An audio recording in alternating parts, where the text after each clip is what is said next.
and welcome back to Bookish, and welcome to Saturday Hodgepodge on the road.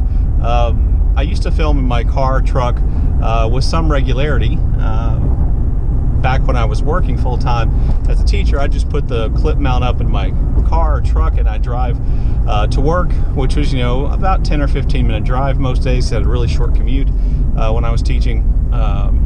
And I would just, talk about stuff, a topic, or I'd make a Saturday Hodgepodge video like I'm doing today.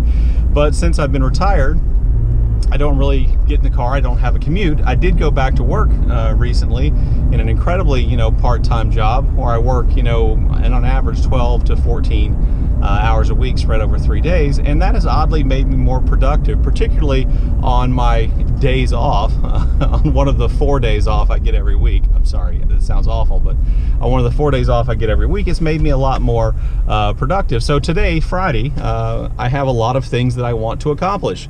And so I thought I would go out and do them, and I would go ahead and put up the clip mount, and I would share, my Saturday Hodgepodge and just kind of my drive to the things I want to do. So where I'm going right now is I'm going to a half-price bookstore, which is just in the next town over from where I live. Having said that, when I talk about towns, the town I live in has about 40,000 people. The town I'm going to is somewhere around 90,000, 95,000 people now.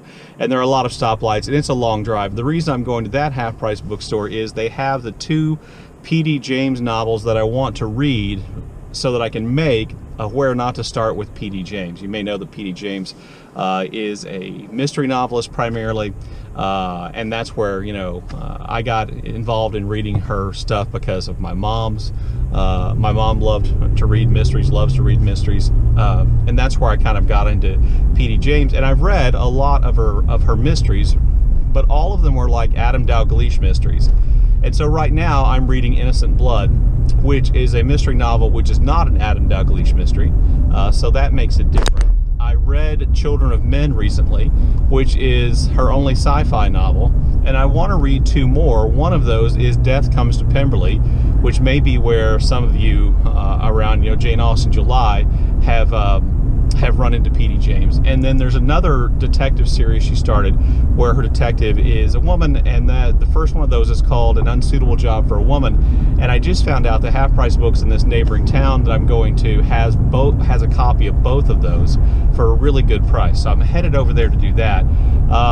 That half-price books happens to be close to one of my favorite places to go fishing, not because I catch a lot of fish, but because it's just relaxing and old retired man, I guess, to go fishing. So you may be able to see, I don't know, you may be able to see that I have my fishing poles, my fishing rods in the car.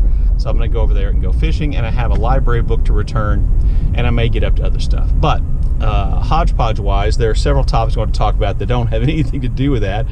First, my Scholastic book order came in, and I'll try to leave a picture of all the books I'm talking about here over my right shoulder. And the book that I ordered is Because of You, John Lewis. You may know. And it's kind of a picture book about a friendship between a young boy and John Lewis. I haven't read it all the way through yet, but it's it's a child's picture book. I got it from Scholastic, which I ordered and made a big deal about ordering from the Scholastic catalogs that I was able to get because I'm working at this middle school tutoring reading. Anyway, it came in, and so I was excited about that, and I will be hopefully reading that soon and sharing something about that with you. But that came in, so I was really excited. I wanted to share that with you. I also just wanted to talk kind of about, I usually do in these things, talk about my reading week. I haven't finished a book this week, which seems odd, but I have been reading quite a lot. Well, I have finished a book. I did finish the last book I have for the BookTube Prize. I'm judging in the nonfiction category. I don't share which group that I'm judging in for reasons of my own, which may not make any sense, but that's just what I do. So I finally finished the 6 of those books. I won't share very many thoughts about that with you. This book was very good, and it and the book I read before it kind of saved the group for me. I was really a little bit the first 3 books in my Book 2 prize group I read really did nothing or almost nothing for me. They just weren't my kind of books, and anyway. But the last 3 I read were better, and not necessarily each one was better than the next, but there was kind of a building and a greater appreciation for me of those books. This has probably a lot to do with me as a reader and what I like and what I don't like, but that's kind of the way Book 2 prize judging goes. I get to judge by my own standards, and when my votes are added to the 10 other people judging my category, it should all kind of work out and even out. And so that's what I hope. I have been reading other things. You are aware that I'm reading and involved in a big reading group of James Baldwin's The Price of the Ticket, which is really a collection of most of his really well-known, I think, essays and works of nonfiction. And so we've been reading that, and I've been really enjoying that. But we read about 100 pages a week, which is a lot for me with essays. But I do love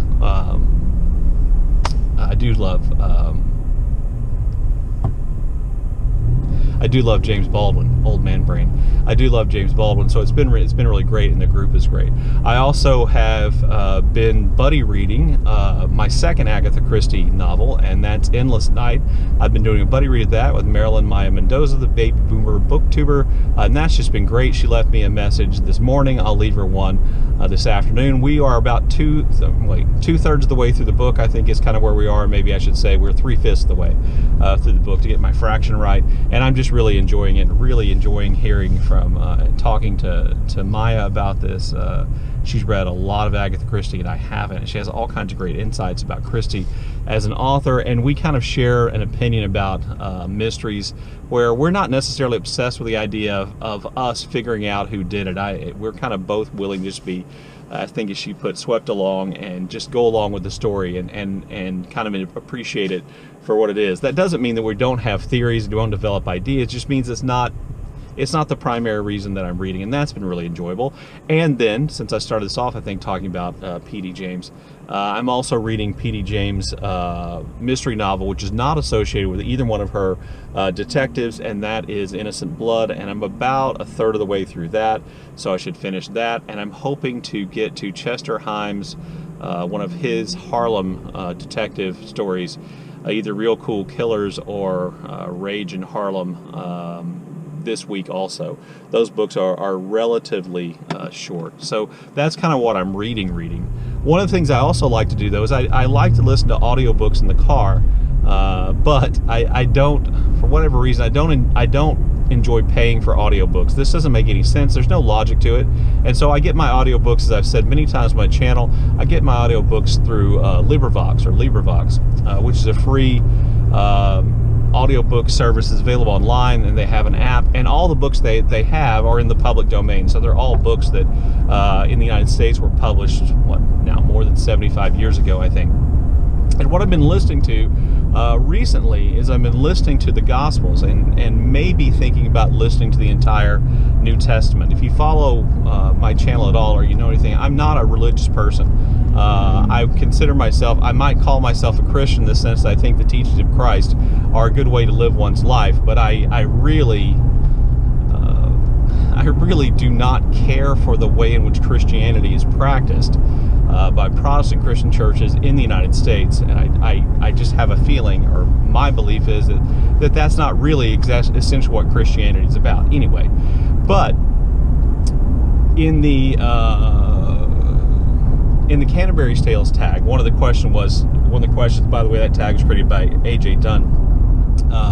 Go check out their channel, leave a link down below, hopefully I'll remember. That's a great tag. They have a great channel. Anyway, one of the questions was, have you read religious texts?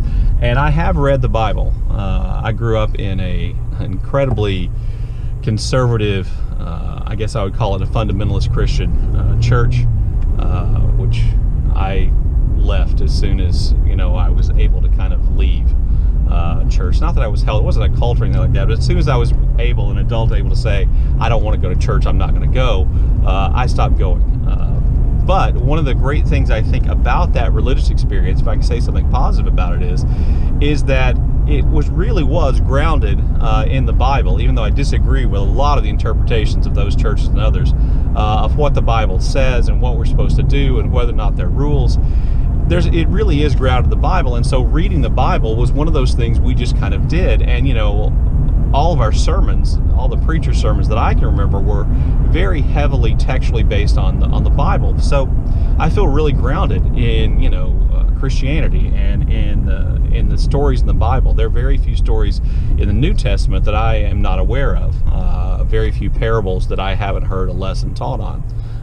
And so, that the tag kind of inspired me to think about going back and reading the Gospels. And also, my daughter and her husband are very religious, and while I disagree with them on lots of things, it is a point of connection, I think, to make with them, to go back and refresh myself on the Gospels and the New Testament. Not to argue with them, but to have that point of connection. So anyway, I've been listening to the Gospels on my way to and from my part-time job on Tuesday, Wednesday, and Thursday. I finished the Gospel of Matthew and on to the Gospel of Mark. I have to say, I don't really care for Matthew. There's a lot of wailing and gnashing of teeth in Matthew, and so I found Mark to be the Gospel of Mark to be written in a way that appeals to me more. But I am going to finish all the Gospels, so I'm also doing that, which has been really rewarding and kind of reminded me of things that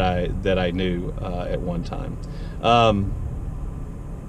And then the final thing, I want to talk about is that you may or may not know that I've become obsessed with watching certain things, and I've divulged this, confessed these things on my channel many times. I watched YouTube videos of people who clean their homes.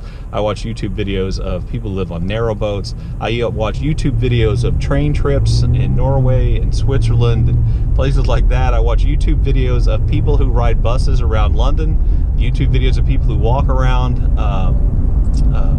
European cities and other places and just video what they're walking around. And I don't know why any of those things appeal to me, but I've moved on to something else. One of the other things you may know about me, if you watch my channel, is I really love sports, and I'm kind of like in that way, a typical American, in that I'm sports obsessed. I think we share this with the British Commonwealth as well. And one of the sports I've always kind of been fascinated by is cricket. Well, in the United States, you don't get a lot of cricket. There's not cricket on TV normally, and you don't get access to watching a lot of cricket. I first really became interested in cricket on the first trip that I made to England, really to London, which I made with my best friend, and he was working outside of London at golf courses, and somebody he met had invited him to come out and watch his cricket club play, and so we were staying in Esher. We took a bus to Cobham, and then we walked what felt like 2 or 3 miles back to this place where there was a cricket ground, and we watched part of the cricket match there. And then we took a trip to Bath and watched a cricket match that was taking place there also. Not the whole thing, but part of it. And I kind of became obsessed with cricket and the rules, and I'm also kind of one of those people who really gets into things that have lots of rules and weird names and kind of, I guess, arcana is what we talk about, and cricket is great for that. And anyway, so my son-in-law gave me access to his ESPN Plus account, and I found that I could watch cricket on there. And so I watched the first test match between the West Indies and England. Now, cricket, I won't go into a lot of the rules to bore you, but test cricket takes place over 5 days. They literally play 5 days, and each team gets to bat until they have until the team on defense has accumulated 10 wickets, which means that a team could bat literally for the entire day, and as they do, and score hundreds of runs.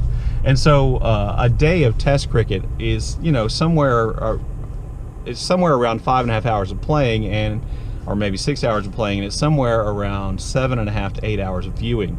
Well, even as a retired person, I don't have that much time to just sit and watch cricket. So I've been doing it really slowly. You can go back on ESPN Plus and watch replays. And I finally finished the first test match between England and the West Indies, which ended in a draw after what has to have been 40 hours of cricket viewing. I thought that would really kind of end my be enough cricket for me, but it's not. There are other forms of cricket where they play a limited number of overs, which I won't go into, and that cricket usually is a little bit more exciting, and it only lasts 3 hours. I've been watching that as well. But I just wanted to share with you that I do have a new obsession, and it's cricket. I think that's it for my Saturday hodgepodge. I can't think of anything else that I really... Oh, I did. So, also, I have a new t-shirt coming. If you watch my channel enough, you know that I have a limited number of t-shirts. Many of them are Under Armour t-shirts, but I have a new t-shirt coming. And I ordered that t-shirt from Mothers Against Greg Abbott. Greg Abbott is the office rocker, far-right governor of Texas, who is famous for helping to create the 6-week abortion ban, in which people can rat out their neighbors and doctors for $10,000, which the Supreme Court, in its incredible idiocy, approved, essentially taking that right away from women.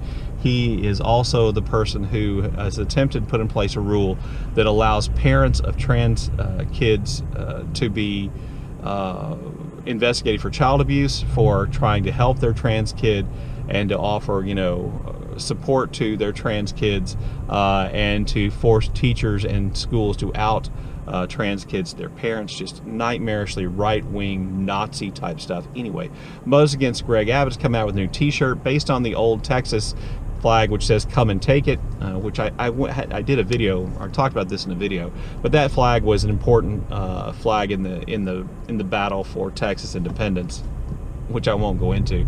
But it had a cannon on it. Basically, the flag is just like a white or a gray flag with a cannon on it in black, and it just said "Come and Take It." Well, gun nuts in the United States of America have adopted that, and they put like the AR-15 outline on there and say "Come and Take It," and it's a t-shirt that Second Amendment people wear often, and there are all kinds of flags. Well, Mothers Against Greg Abbott had come up with their own t-shirt, which shows a stick figure person laying on their back reading a book, and it says "Come and Take It," because you may know there are all these efforts, including by Greg Abbott, to censor books in school libraries because of things like LGBTQ plus content. Anyway, I ordered that t-shirt. I'll leave a link to Mothers Against Greg Abbott down below, so you can look at the t-shirts you want to. When I get it, I promise you I will be wearing that t-shirt proudly. Anyway, there you go. This is a long, rambly Saturday hodgepodge. Hope you've enjoyed it. Stay to the end. Look forward to the comment section below. And as always, thank you for watching.